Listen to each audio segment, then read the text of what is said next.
Hey, I want to show you a really cool airplane with a constant speed prop. We're going to talk about that. This airplane, it's a home-built airplane that is a fiberglass airplane, flies about 250 miles an hour at 20,000 feet. And the way it does that is with a constant speed propeller.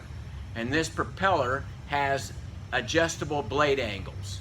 It allows the airplane to fly really fast, but also to slow down for things like takeoff and landing, where we don't want to be flying as fast when we're in the airport traffic pattern. We may be in there with a biplane or a slow Piper Cub, so we want to be able to slow down. And we're going to look at how that works. So this is a constant speed propeller. What this propeller does is there is basically a hydraulic piston inside this hub. The propeller gets its hydraulic fluid from the engine, from the crankshaft. The crankshaft is hollow, and that's our hydraulic fluid.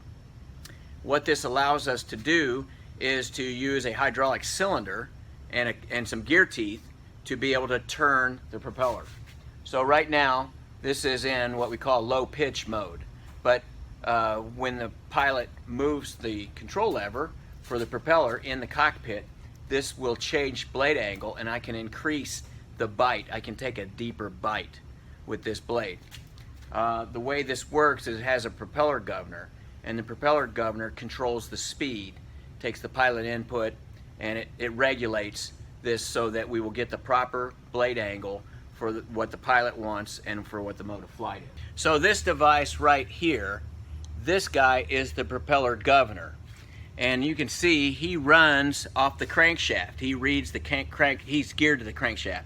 This reads the crankshaft RPM, and then this is the input from the cockpit. When the pilot pulls a lever in the cockpit, it pulls this, and that allows this guy, the propeller, to set a speed and get a blade angle of pitch.